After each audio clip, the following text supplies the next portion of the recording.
Happy Monday. And if my dad was still alive, he would have been turned 92 years old today, November 6, 2023. And he is in my heart. And I know you can say the same for your relatives who have gone on and they want you to do great things. And in the background, there's a song, Live, Love, Teach. And my dad was a Chicago public schools teacher. And listen, even when he retired, he would go back and substitute teach at least 4 days a week. And he would go into the roughest high schools because he was able to build rapport and he just loved it. So I salute and I dedicated this book to him, Afternoon Story. I don't want to go to bed. We've all been there. Why indeed? Because the king and queen know best. That's why. Why do I have to go to bed when I'm not tired? Oh, I used to have that feeling sometimes in the late summer when school would be back in session and it still would be light outside, but now it gets light earlier in the morning and then it gets dark earlier in the evening. But I can remember days when I would be in bed and it still would be light outside before daylight savings time. And I would just be depressed because I wasn't sleepy. And then I would listen to the radio. I would listen to Mystery Theater and WBBM, those stories, those scary stories or whatever, just news or music, whatever. But I know the feeling about not wanting to go to bed.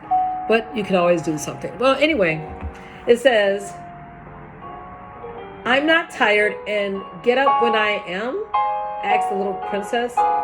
Why do I have to go to bed when I'm not tired and get up when I am? That doesn't make sense, that question. But anyway, you're going to have to surrender sometimes and get yourself to sleep.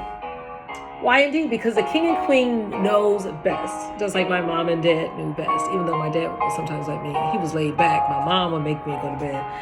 That's why. Never mind about spiders and monsters. Never mind another glass of water. It's time to go to bed. But when the little princess finally goes and the king comes in to kiss her goodnight, she's gone. Where can the little princess be this time? Young lady, I don't want to go to bed. I just found this book and I hope this is the first page. Yeah. Why do I have to go to bed when I'm not tired and get up when I am tired? Yeah, it's opposite, right? Oh, asked the little princess. And to this day, I do not use alarm clocks because I believe your body would tell you when it has received enough rest, and plus the light of the day will wake you up. And just, if you nourish and strengthen yourself, you'll be able to get up with plenty of rest. I don't want to go to bed, she said. Get on a routine, baby. I was talking to some parents recently in parent-teacher conferences. I was like, get them in a routine. Get that child in bed at 8:30, read a story, but let them get in bed so they won't be dragging in the morning. Bed is good for you, said the doctor, taking her upstairs. Sleep is even better. Nothing like rest and replenishment and refreshment. But the little princess came straight down again. I don't want to go to bed, she said. Oh, she sounds a little spoiled.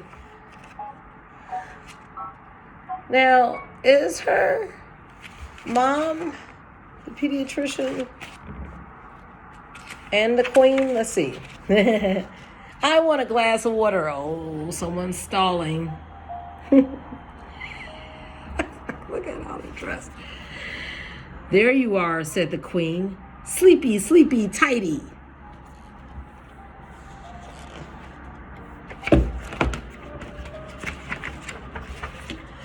Dad!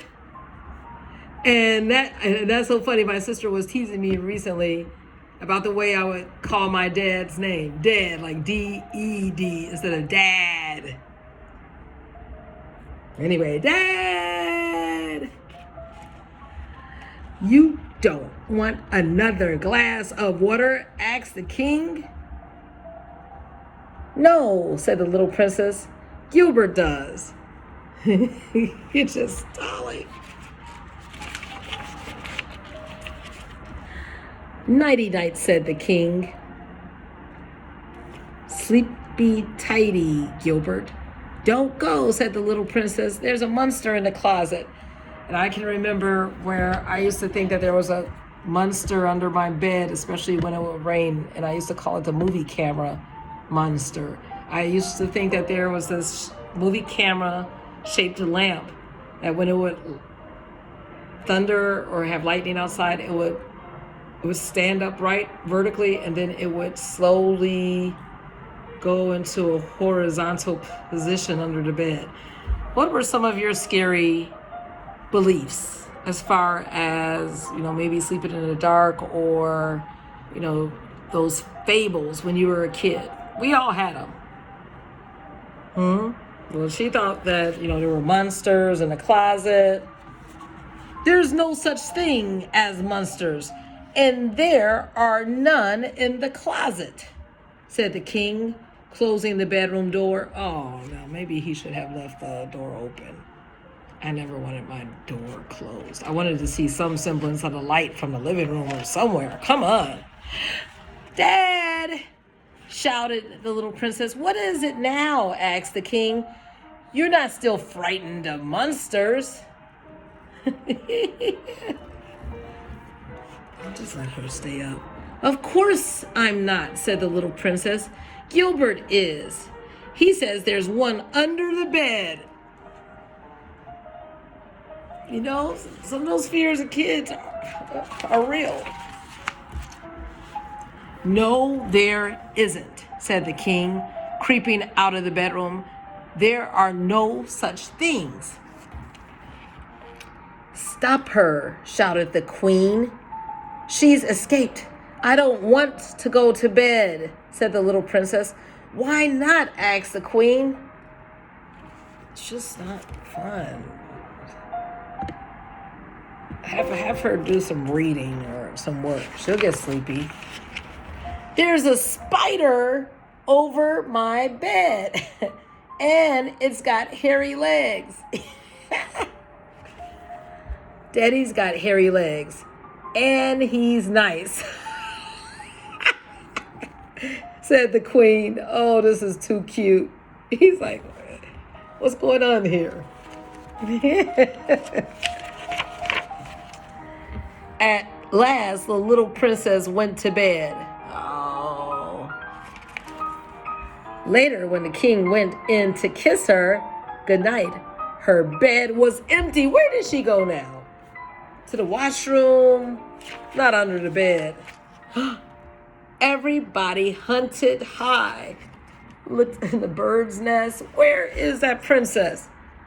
And lo, until... Is she in the basement? Here she is, said the maid. She is keeping Gilbert and the cat safe from spiders and monsters. Well, at least she's asleep. And she's smiling. The next morning, the little princess got up and yawned a yawn. I'm tired, she said. Yeah, you can't get a good night's sleep like that. Your back would hurt and all that, but I bet you the next night she slept perfectly.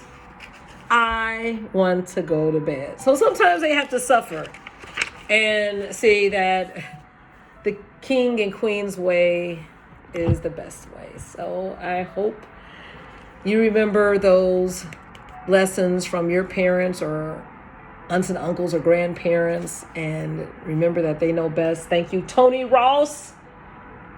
And there are other stories. I want my potty. Kids in training pants will give this one. And wash your hands. Listen, let's listen to our elders, those who have gone before us, and always keep them in our heart, but most of all their lessons. And we will be all the more wise. Have a good evening.